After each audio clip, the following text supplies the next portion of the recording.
ang mga kwento ng pag-ibig, kwento ng buhay at kwento ng pag-asa dito sa Barangay Love Stories. Love Stories.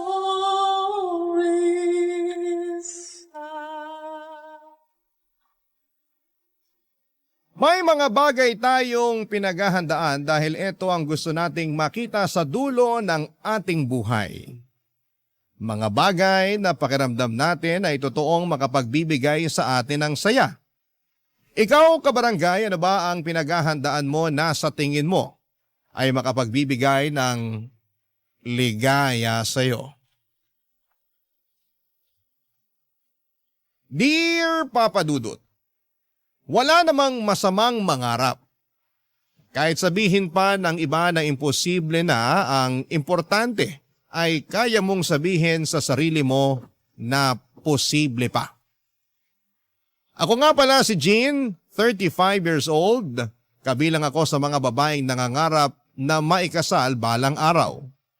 Kahit sabihin pa na lumagpas na ako sa kalendaryo, ay hindi ko pa rin sinusukuan ng pangarap kong makapaglakad patungo sa altar, kung saan ako hihintayin ng lalaking nakatakda para sa akin. Na-imagine ko na nga ang bawat eksena, Papa Dudut. Gusto kong maikasal sa pinakaluma pero pinaka-aesthetic na simbahan sa Pilipinas.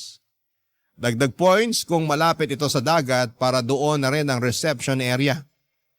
Gusto kong maimbitahan ang mga taong naniniwala na makakamit ko ang forever ko. At higit sa lahat ay planado na rin kung ano ang wedding gown na isusuot ko. Meron akong boyfriend na kaedad ko rin, si Ricky, at naireto lamang siya sa akin noong time na sobrang broken ako sa naka-live-in partner ko. Si Ricky ang sumalo sa akin at nagmahal sa akin, Papa Dudut. Kaya nasabi ko sa sarili ko na siya na talaga ang lalaking para sa akin. Boto rin sa kanya ang 60-year-old na nanay ko at best friend / dati kong kaklase na si Leia. Sabi nga nila, anumang oras na ayain ako ni Ricky na magpakasal ay buong-buo ang blessing na ibibigay nila sa akin. Kaya naman plinansya ko na lahat ng plano para sa pangarap kong kasal. Hindi pa man din ako inaaya ni Ricky pero malakas ang pakiramdam kong malapit-lapit na ang pagluhod niya sa akin.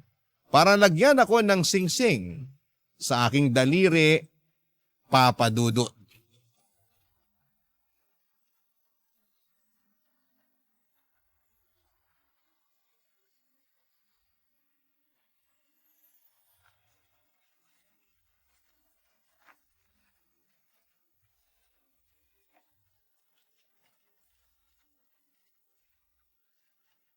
Ang ganda, di ba? Nung model o nung wedding gown? Yung gown, ano ka ba? Linawin mo, pareho naman kasing maganda. Sa tingin mo bagay sa akin? Yung model o yung gown? Ito naman nakakainis na. Ano bang meron sa gown na yan? Nag-propose na sa'yo si Ricky, no? Ano? Nag-propose si Ricky? Si nanay naman nakakagulat. Biglang pumapasok sa eksena. Ano tong narinig ko na nag-propose na si Ricky? Kailan? Bakit? Baka bakit ka naman dyan, Nay? Parang katakataka naman na may lalaki magpo-propose sa akin. So nag-propose na nga sa'yo si Ricky? Saan? Kailan? Bakit? Isa ka pa. Hindi pa siya nagpo-propose. Eh bakit tumitingin ka na ng wedding gown kung hindi pa naman pala siya nagpo-propose? Window shopping? Oo nga. Bakit ka tumitingin ng wedding gown? Nakasale ba ngayon kaya kailangan magmadali? Walang sale. Nakaramdam lang ako ng lukso ng dugo no makita ko tong wedding gown online. Lukso ng dugo! Anak mo ba yung wedding gown na yan? Si nanay naman eh. Gets nyo na yun. Unang kita ko pa lang sa gown na to, alam kong siya na. Hindi ko na to papakawalan pa. Dahil ang wedding gown na ganito minsan lang darating sa newsfeed mo. So bibilin mo na? Ipapabili ko kay Ricky. Hindi pa nga nagpo-propose sa'yo si Ricky, tapos pabibilin mo na agad siya ng gown? Girl, singsing muna ang dapat na inaatupag niya, no? Tama si Leia. Sing-sing ang dapat inuuna ni Ricky. Yang gown, saka na yan kapag ikakasal na talaga kayo. Bakit kasi mauuna yung singsing? Bakit hindi pwedeng wedding gown muna? Eh yun nga ang mas nakikita sa mismong kasal kaysa sa singsing. Yun ang makikita ng mga bisita. Yun ang unang pupurihin. Eh hindi ka pa nga inaaya ni Ricky na magpakasal. Ang advance mo masyado. Iniisip mo na agad kung paano pupurihin ng mga bisita yung wedding gown mo. Basta malapit na rin naman mag-propose si Ricky sa akin. Ramdam ko. Dahil na naman ba yan sa lukso ng dugo? Kanina pa lumulokso yung dugo ko sa'yo, Jean. Nakaka-high blood ka ha? Bakit pa ayaw niyong magtiwala na magpo-propose sa akin si Ricky? Bakit ayaw niyong maniwala na may susuot ko rin tong gown na to? Ang hirap kasing pangunahan si Ricky. Ganito na lang. Abangan mo muna ang proposal bago ka ma-obsess dyan sa wedding gown na yan. Basta. Ipapabili ko tong gown na to kay Ricky. Sure na ako rito. Ito talaga ang gusto ko. Masyado kang maligalig ngayon. Sa mga susunod na araw, linggo o buwan, baka makahanap ka pa ng mas magugustuhan mong gown. Hindi na, Nay. Ito na talaga yung gusto kong gown. Wala na makakapagpabago sa isip ko. May message ko na yung nagbebenta nitong gown. Pinapareserve ko na. Wow! Ang lakas ng pananalig mo kay Ricky na aayain ka talaga niyang magpakasal ah. Magkano ba yung gown na napupusuan mo, ha? 75,000 pesos. Tax-free. 75,000? Tax-free? Pwede na yung panghanda, Makakain mo ba yung gown, Jean? Bakit pa ang kontrabida nyo today? Sulit naman ng 75K sa ganda ng gown na to Isang beses mo lang namang magagamit yung gown na yan. Sayang ang 75K! Unless gagamitin mo tuwing Sabado para mamalengke. Sumama ang loob ko sa pagiging nega ni Nanay at Leia tungkol sa gown ko. Hindi ko na lang pinahaba pa ang usapan dahil baka mausog pa nila ang pangarap kong wedding gown. Binago ko na lamang ang usapan at mabilis lang naman nilang nakalimutan ang tungkol sa presyo ng gown. Pero nasa isip ko pa rin ang tungkol sa gown na yon, Papa Dudut. Aaminin ko medyo naging nega na rin ang pag-iisip ko. Lalo na tungkol sa pagpo-propose ni Ricky sa akin. Paano nga ba kung hindi mag-propose si Ricky? Noong gabing yun ay panayang bantay ko online para sa wedding gown na yon. Natatakot ako na baka may mag-mine o kahit nga yung magtanong lang ng presyo ng gown ay kinakabahan ako. Baka maunahan ako. Nape-pressure tuloy ako kung paano at kailan magpo-propose si Ricky para ma-reserve ko na yung gown. Kaya naman gumawa na ako ng paraan para mapabilis ang proseso ng lahat, Papa Dudut. Inaya ko mag-dinner si Ricky pagkatapos ng mga trabaho namin. Walang hiya-hiya na sinabi ko sa kanya na may gusto akong wedding gown. Doon pa lang ay nakita ko na pinagpawisan na siya. Kinabahan ako sa pwedeng maging sagot niya pero pinagpatuloy ko ang mga gusto ko pang sabihin. Sinabi ko sa kanya na agahan na niyang mag-propose kasi baka mabili na yung pangarap kong wedding gown. Pinakita ko yon sa kanya pati na rin yung message ko sa wedding shop na yon. Nakailang beses siyang nasamid kahit wala naman siyang kinakain o iniinom. Pinagpatuloy ko pa rin ang pagkukumbinse sa kanya. Nakipagkasundo ako na kahit wag na niyang bonggahan ang engagement ring na bibilhin niya. Okay na nga ako kahit stainless steel lang basta ilaan na lang niya ang pera para sa wedding gown. Hindi ko tinanggal ang pagkakangiti ko kay Ricky. Pero kabaliktaran naman yon sa kanya. Hindi siya makatingin sa akin ni makangiti ay hindi rin niya magawa. At nang gabing yon ay hinawakan niya ang kamay ko para makipag-break sa akin. Papa Dudut.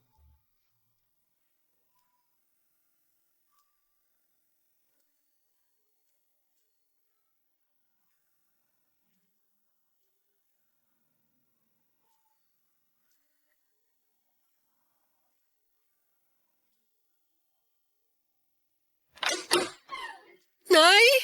Jean! Nay! Anong nangyari? Bakit ka umiiyak? Maupo ka nga muna. Tubig. Gusto mo ng tubig? Nay, hiwalay na po kami ni Ricky! Ano? Parang biglaan naman yata. Kasi binigla ko rin naman siya. Nako! Wag mong sabihin. Sabi ko sa kanya na mag-propose na siya bago pa mabili ng iba yung wedding gown na pangarap ko. Ay, anak naman! Na-pressure ko ata siya masyado. Kasi hindi na siya makatingin sa akin noon. Tapos hinawakan niya yung kamay ko. Akala ko yun na eh. Akala ko magpo-propose na siya pero sabi niya, mag-break na lang kami. Kasi nga pinilit mo siya mag-propose. Hindi. Kasi pinilit ko siyang bilhin yung wedding gown. Ang mahal naman kasi nung wedding gown na yun, anak. Hindi lang naman dahil sa presyo ng wedding gown yun, Nay. Halatang hindi pa siya ready na pakasalan ako. Pwedeng ganon. O talagang nape-pressure lang siya sa presyo ng gown.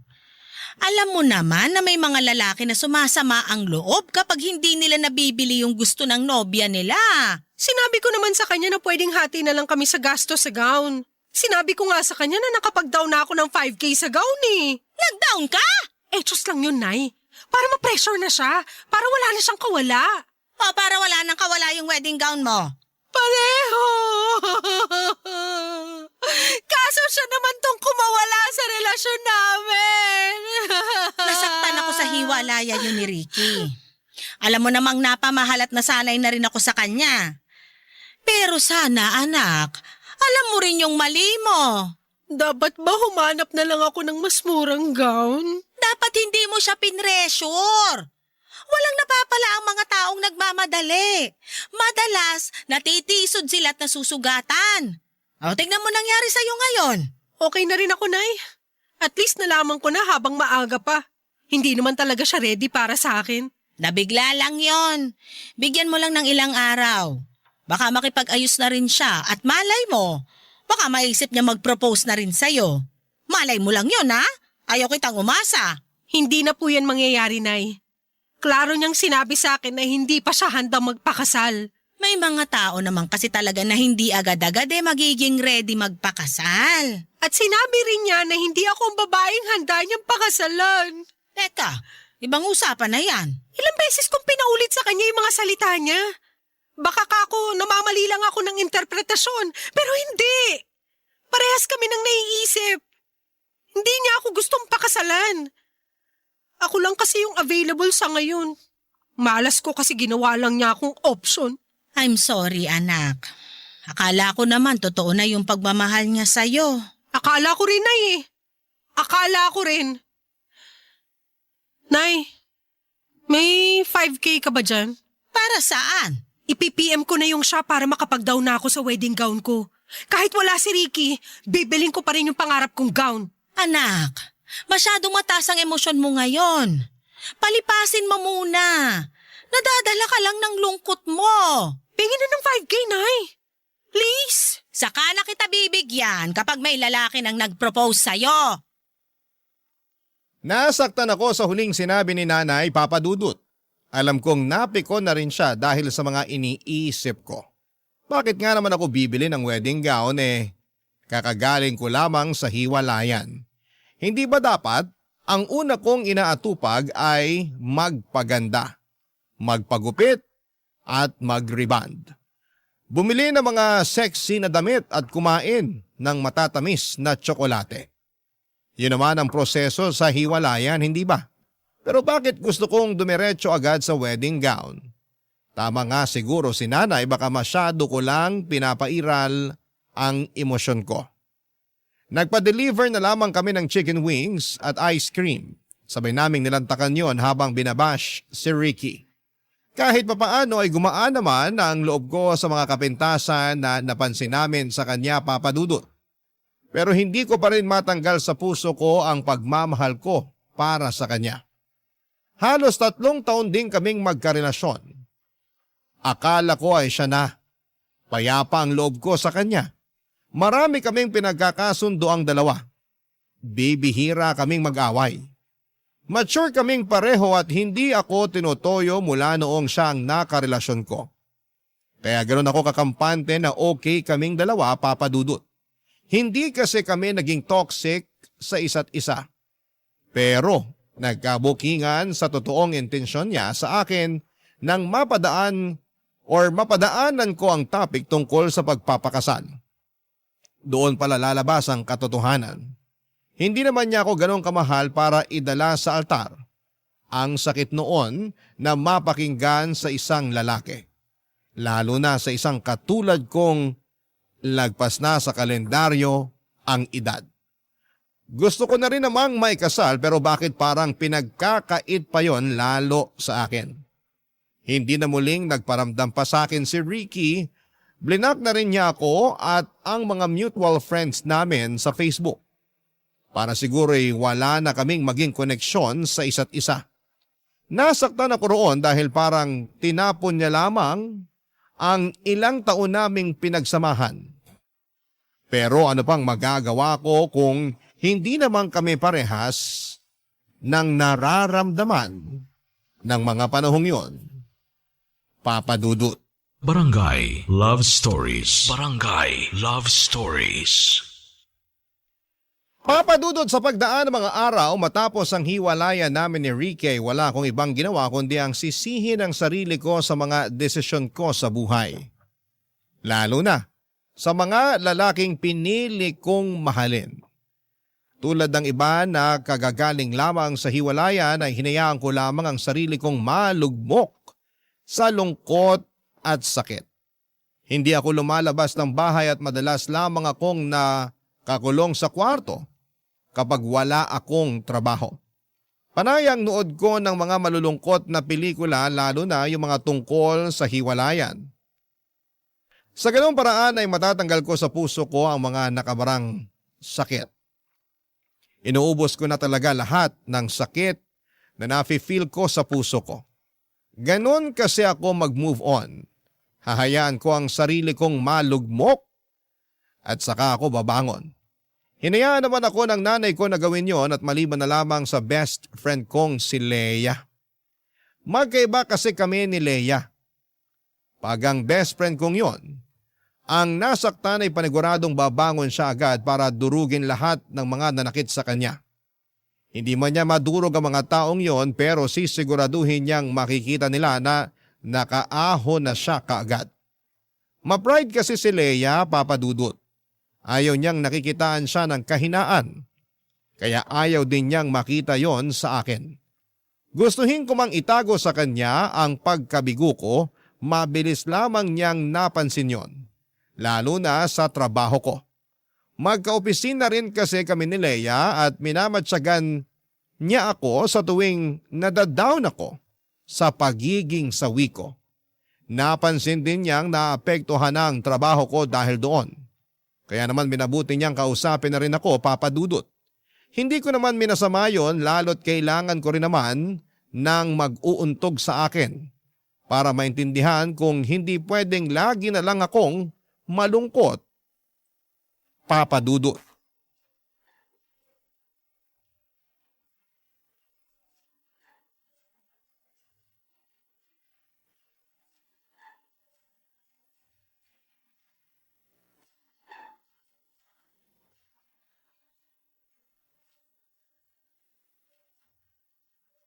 Uy, bakla ka. Bakit? Ikaw ba kailan titigil sa sad girl era mo, ha? Soon. Dapat soon na talaga. Naapektuhan na yung trabaho mo. Hindi pwedeng ganun. Babawi na lang ako soon. Kailan yung soon na yan? Kapag pinasahan ka na ng boss natin ng memo, naligwa ka na rito. Hindi mangyayari yan. Isa kaya ako sa top performing employees for 10 years. Uy, bakla ka. Baka nakakalimutan mo.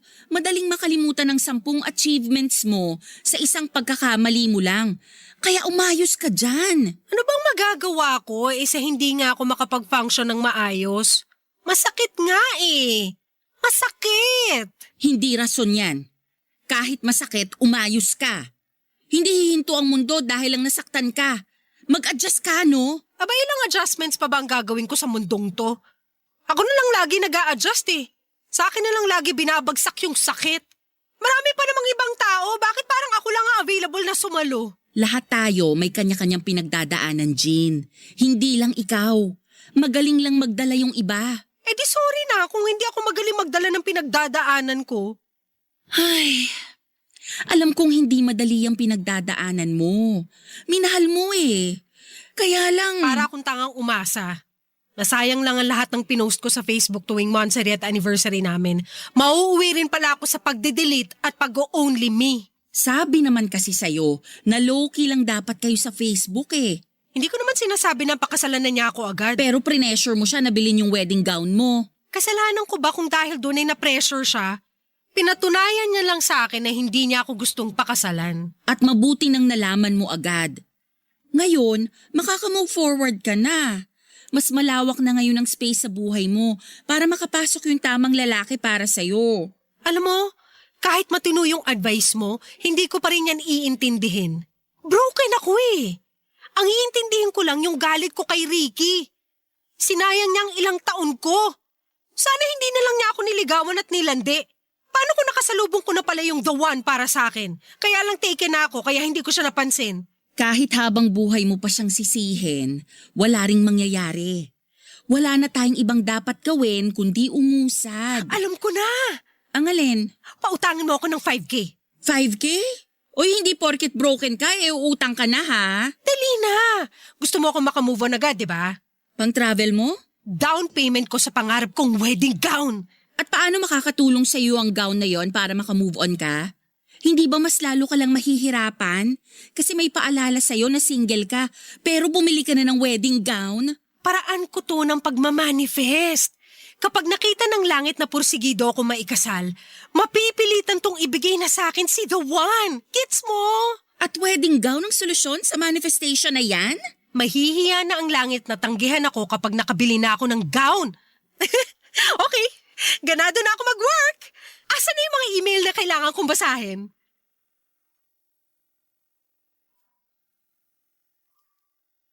Napapailing na lamang si Leia sa naisip kong gawin, Papa Dudut, pero dahil nakita niyang bumalik ang sigla ko sa pagtatrabaho, nag-bank transfer na siya ng 5K para sa down payment ng wedding gown ko. Ang saya ko noon habang mini-message ang shop kung saan ko bibilhin ang wedding gown ko. Pumayag naman sila sa palugit na 1 taon para mabili ko ang wedding gown na yon. Dahil doon ay nagkaroon ako ng drive para doblehin ang pagkayod sa trabaho ko.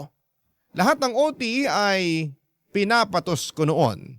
Tinipid ko ang sarili ko sa pagkain hindi lang para makatipid ako sa gastos, kundi para magkasya sa akin ang gown kapag naisuot ko na.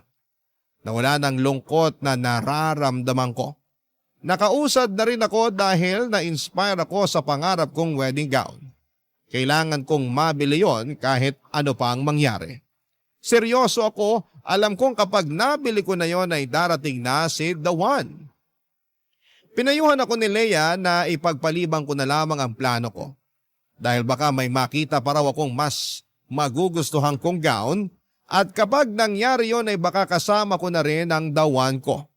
Baka nga raw yung the one ko pa ang bumili ng wedding gown ko para sa akin pero kinontra ko yon. Sinabi ko sa kanya na kaya ko namang bilhin ang gown na pangarap ko. Paghihirapan ko yon at hindi ko iaasa sa kahit na sinong lalaki dahil ako naman ang magsusuot noon. Ako naman ang may pangarap doon. Hindi na ako sinagot pa ni Leia at hinayaan na lamang ako basta lang daw maging okay ako at masaya. Tatanggapin na lang niya ang kabaliwang ko. Bukod kay Leia, pati si nanay ay hindi rin ganon kaprobado sa plano ko. Lalo't noong nagsimula na akong magdoble kayod ay nag-alala na siya para sa kalagayan ko. Lagi na lang kasi akong puyat, pagod at nangangayayat, Papa Dudut.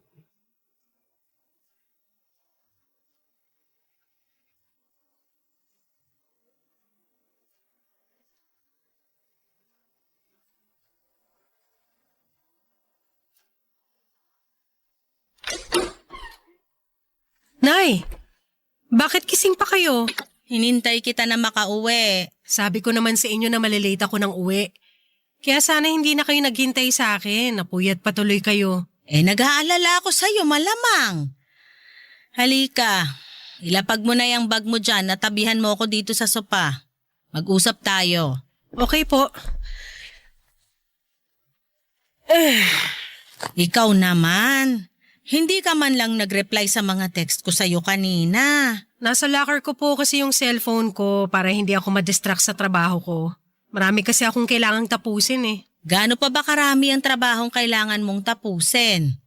Naapektuhan na kalusugan mo dahil sa kakatrabaho mo ng walang tigil. Magpahinga ka rin. Kahit day off mo pumapasok ka. Mas malaki kasi ang bayad kapag pumasok ako sa rest day ko, Nay. Mas malaki rin ang bayad mo pag pina-ospital ka dahil hindi ka nagpapahinga. Nakakapagpahinga naman po ko, Nay. OA nito. Anong nakakapagpahinga? Nalaman ko kay Lea na kahit lunch break mo nagtatrabaho ka. Para po matapos na agad yung mga trabaho ko. O baka gusto mong matapos na agad ang buhay mo. Si Nanay talaga. Hindi pa matatapos ang buhay ko kasi ikakasal pa ako. Ano ba yung sikat na sinasabi ng mga kabataan ngayon? Delula? Delule ba yun? Delulu po. Ayan ka, delulu. Aba, Nay, ayaw niyong maniwala na ang kaisa-isa niyong anak ikakasal balang araw? Naniniwala naman ako, pero ginagawa mong imposible dahil sa mga ibang kahibangan na ginagawa mo. Kahibangan na ba mag-uti sa trabaho? Kahibangan yung bibili ka ng gown, pero wala ka pa namang aasawahin. Grabihan naman sa aasawahin. Seryoso ako. Ikaw nga gumising-gising na riyan sa mga kalokohan mo. Alam kong nasasaktan ka pa rin sa hiwalayan yun ni Ricky. Naka-move on na ako. Andito na nga ako sa pag-iipon stage para sa wedding gown ko Hindi naman pwedeng mauna ang wedding gown kesa sa mapapangasawa. Ibang mindset ko sa inyo, Nay. Wala kang kaparehas na mindset. Ikaw lang yan. Eh di ako ang magpapauso nito. Ako ang magiging inspirasyon ng mga kababaihan na laging sawi, pero umaasa pa rin na balang araw makakapagsuot din sila ng wedding gown. Anak. Pwede bang hayaan nyo na lang ako, Nay? Hayaan nyo na lang ako sa pagiging delulo ko. Ayaw lang kitang umasa at masaktan. Umasa at nasaktan ako Sasagarin ko na. Kaya nga gumagawa na ako ng paraan ngayon para makaahon ako Tapos binabagsak nyo naman ako. Hindi kita binabagsak.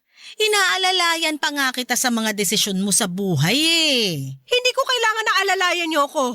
Suporta lang at tiwalang kailangan ko sa inyo.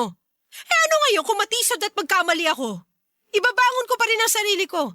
Suportahan nyo lang ako. Yun lang ang kailangan ko.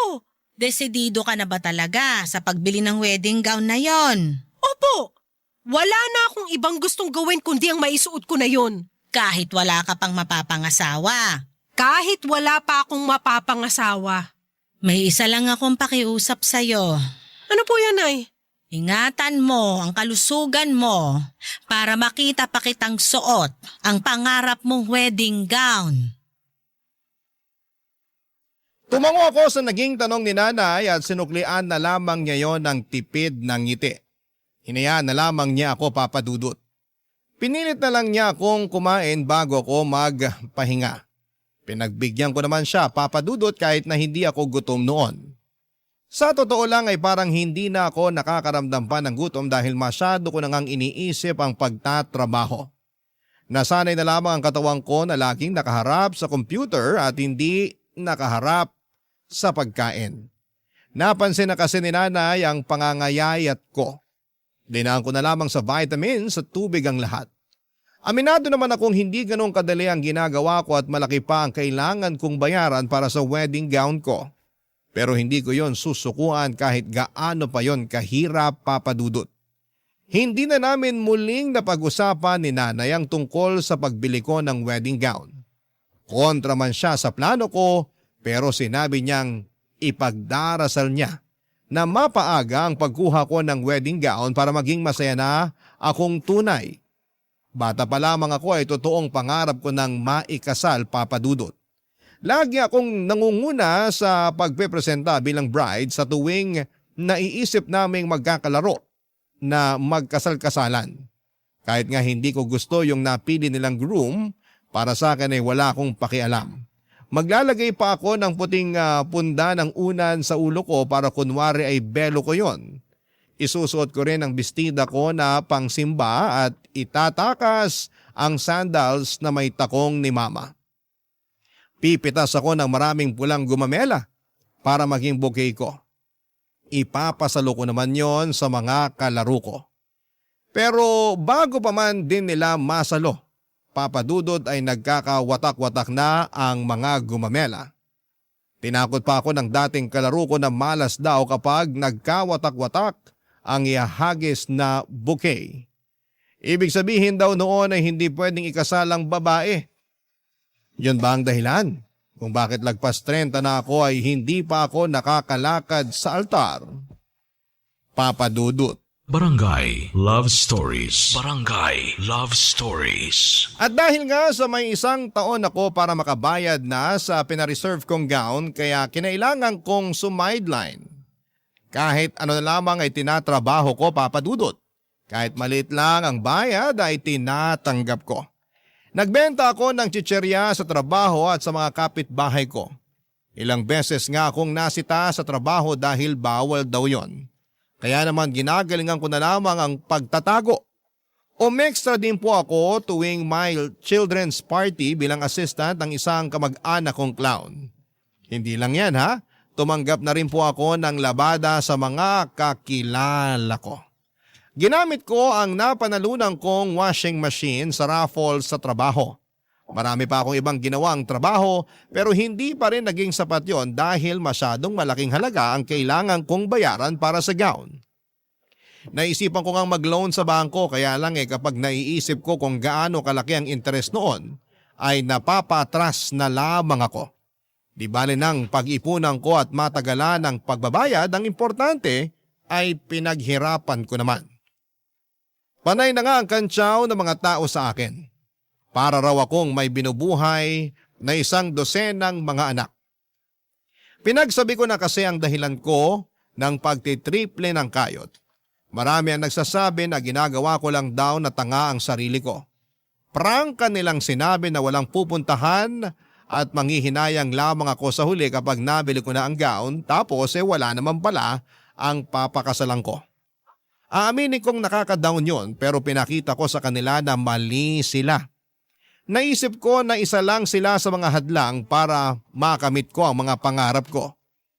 Pinadala lang ang mga kontrabidang ito ni Lord para subukin kung hanggang saan aabutin ang pasensya at kagustuhan kong mabili ang pangarap kong gown. At higit sa lahat ay ito ang sukat at basihan ni Lord. Kung handa na ba ako sa ibibigay niyang lalaki na papakasalan ko balang araw. Hindi ko yun susukuan kahit magkamatayan pa, Papa Dudut.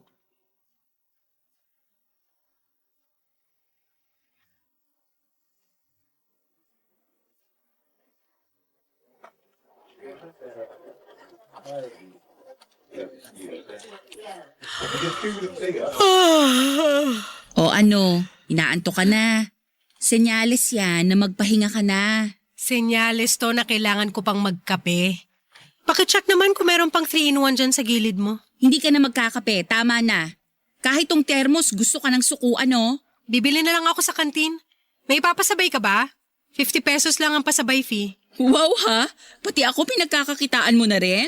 Kailangan ko ng pere. Hindi mo naman sana kakailanganin ng pera kung hindi ka mapilit dyan sa gusto mo. Pwede namang ipagpaliban muna ang pagbili ng wedding gown. Akala ko ba na pag-usapan na natin to? Di ba okay na sa'yo na bilhin ko yung wedding gown na yun? Kasi akala ko madadalian ka lang sa pagkuha ng pera para mabili yon. Pero sa nakikita ko ngayon, parang mali ako. Para ka ng zombie na hindi sabik sa utak kundi sabik sa kwarta. Lahat naman tayo sabik sa pera. Ikaw hindi ba pangarap mo magkaroon ng sarili mong DSLR? Di ba nga pinag-iipunan mo rin yon para magamit mo na sa bakasyon mo next year? Sa akin naman kasi, siguradong magbabakasyon ako. Eh ikaw? Ang mapanakit mo naman doon. Ako, naniniwala na matutuloy ang bakasyon mo at makukuha mo pa ang DSLR mo. Pero sa akin, ayaw mong maniwala na mabibili ko ang wedding gown ko? Pwede mong mabili ang wedding gown mo, pero hindi ka naniniwala na merong magpapakasal sa akin kapag nabili ko ng wedding gown ko. gusto kong maniwala. Pero Kung gusto mo talagang maniwala, tanggalin mo yung pero. kaya mo pa ba? Oo naman. Ngayon ka pa ba magdududa? Nagkakasakit ka na dala ng pagod at puyat. Pag ang katawan mong bumigay, sa ospital lang mapupunta yung ipon mo. Grabe ka namang manakot. Hindi ako nananakot ha. Pero yan lang ang pwede mong kabagsakan kapag hindi ka matuto na magpahinga at maghinay-hinay. Nagpapahinga naman ako. 3 oras na tulog? Ano ka pinaglihi sa motel? Nagsumbong na naman ba sa'yo si nanay? Nag-aalala lang sa'yo ang nanay mo. Hindi na niya alam ang gagawin niya kaya nagsabi na sa akin. Ang tigas din kasi ng ulo mo. Hindi matigas ang ulo ko. Pursigido lang talaga ako sa pangarap ko. Pangarap mo na pwede namang isang tabi muna. Hindi naman urgent. Hindi dapat iniisang tabi ang pangarap. Kasi kapag iginilid mo yan, may makakahanap na iba. Paano kapag naisipan ko ng balikan? Pero may nakadampot na pala. Paano ko? Paano ka? Baka para ka sa ibang pangarap. Kasi kung para sa'yo yon, gagawa ng paraan ng Diyos na ireserba yun sa'yo. Pero hindi ganun ang kalakaran sa wedding shop na gumawa sa wedding gown ko. Kung hindi ako magmamadali na bilhin yon, siguradong may ibang babae na hahablot nun. Lagi ka talagang may panlaban sa pangungontra ko. Ipinaglalaban ko lang ang pangarap ko. Ay, bibili ka pa ba ng kape sa kantin? Bakit magpapasabay ka ba? Pabili na lang ako ng tissue. Oh, etong 500 pesos. Wala ka bang barya? 15 lang isang rolyo ng tissue eh. Susungitan na naman ako ng tindera sa kantin nito. Keep the change na. Hoy! Bakla? Seryoso ba? Gusto kong makatulong sa pangarap mo. Ayan ha, bayad na ako sa pasabay fee. Ngumiti sa akin si Leia habang nangingilid ang mga luha ko sa mata. Hindi ako makapaniwala na pwede pa rin pala akong pakitaan ng suporta ni Leia kahit na ilang beses na niya akong kinontra. Nagmadali na akong pumunta sa kantin para bumili ng kape at tissue. Pagkabalik ko ay nakipagkwentuhan sa akin si Leia at hindi tungkol sa wedding gown kundi sa ibang sideline ko. Lalo na yung pagiging assistant ko sa isang clown. Pinagtawanan na lamang naming pareho yon dahil puro ako kapalpakan. Gumaan kahit papaano ang loob ko habang pinag-uusapan namin ni Leia ang mga sideline ko. Sinabi niya sa akin sa dulo ng usapan na isasama niya ako sa mga novena nila ng lola niya para mapabilis daw ang pagsagot ni Lord sa kahilingan ko. Sapat nang marinig ko yon mula sa best friend ko. Sapat na sa akin ang dasal para makayanan ko pang ilaban ang pangarap ko. Kung pangarap lang din ang usapan ay hindi ko nabanggit sa inyo nung una pero meron po akong isang pangarap na gusto kong mabigyan ng katuparan. Yon ay ang pangarap ni nanay na makita akong ikasal. Hindi na niya marahil matandaan pero noong bata pa lamang ako ay napag-usapan nila ng lola ko na gusto niyang maabutan ng araw na makapagsusuot ako ng wedding gown at makakanlakad sa altar. Sa ganung paraan daw ay mapapayapa ang kanyang kalooban dahil meron ng isang lalaki na mag-aalaga at magbibigay ng lahat ng pangangailangan ko. Para nga akong kinurot sa puso nang idagdag ni nanay na kapag nangyari yun ay handa na siyang sumunod sa tatay ko sa kabilang buhay dahil hindi na niya kakailanganin pang problemahin kung sino ang magmamahal sa akin. Hindi ko yon binanggit kailanman kay nanay, siguro'y nakalimutan na rin niya yon. Pero kahit kailan ay natatandaan ko yon, Papa Dudut.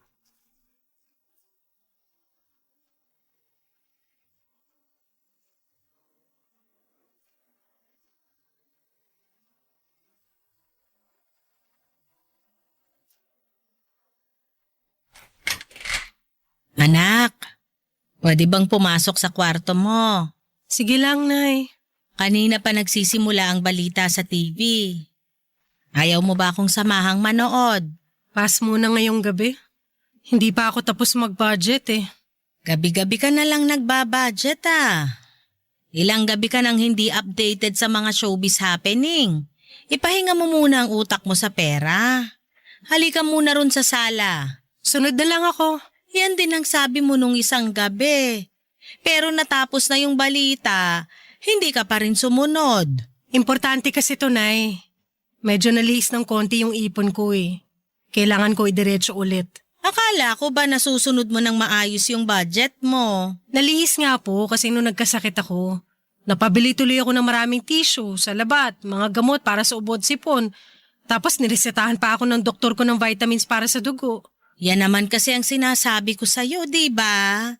Hindi ka kasi marunong magpahinga.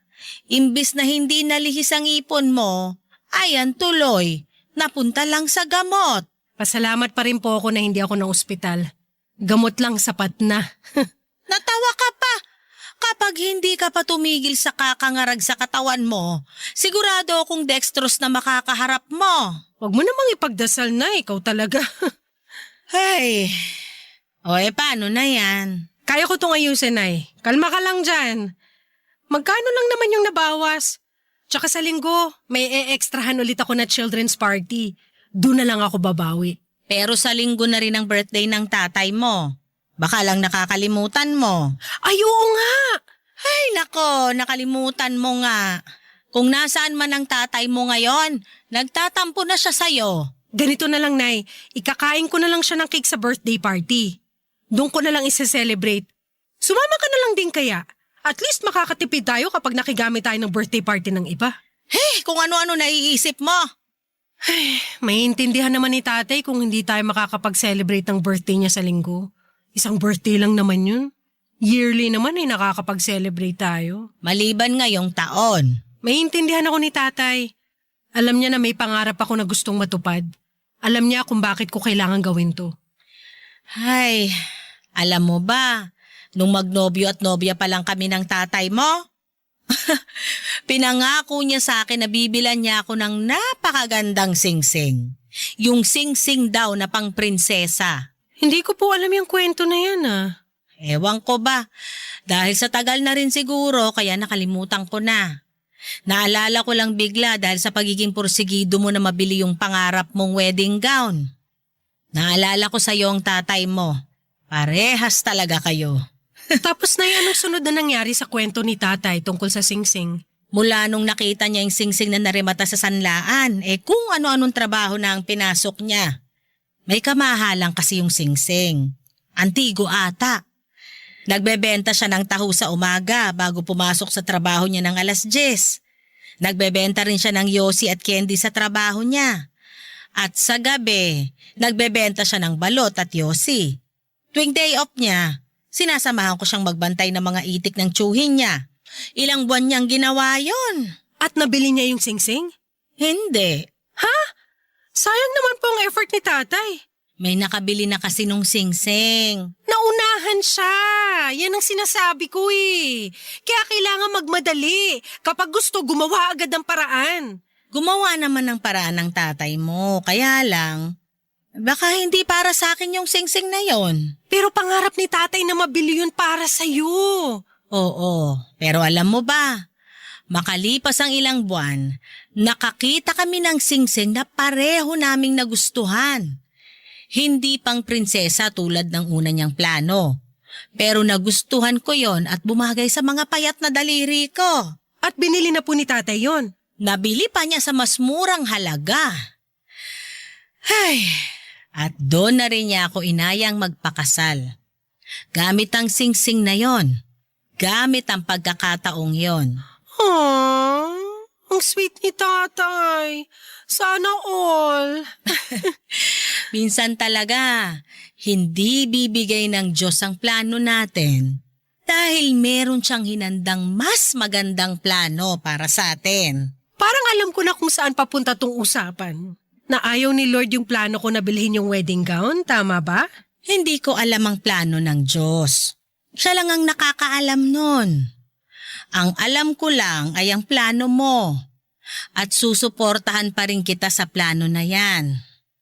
Bahala na kung saan ka makarating pagkatapos niyan. Salamat, Nay. Kaya, binibigay ko na sa'yo ang singsing na binili ng tatay mo para sa akin. Ang engagement ring ko. Ibenta mo to, anak. Makakadagdag din ito sa ipang bibili mo sa pangarap mong wedding gown. Kunin mo na. Pero, Nay, bigay sa'yo ni tatay to. Pangarap niya to noon. Natupad naman na ang pangarap naming pareho ng tatay mo. Ang ikasal gamit ang singsing na yan. Ayos na ako ron. Sigurado rin akong ayos na ang tatay mo sa naging kwento namin noon. Kaya ipapasa ko na sa iyo ang singsing na to para magamit mo naman sa pangarap mo.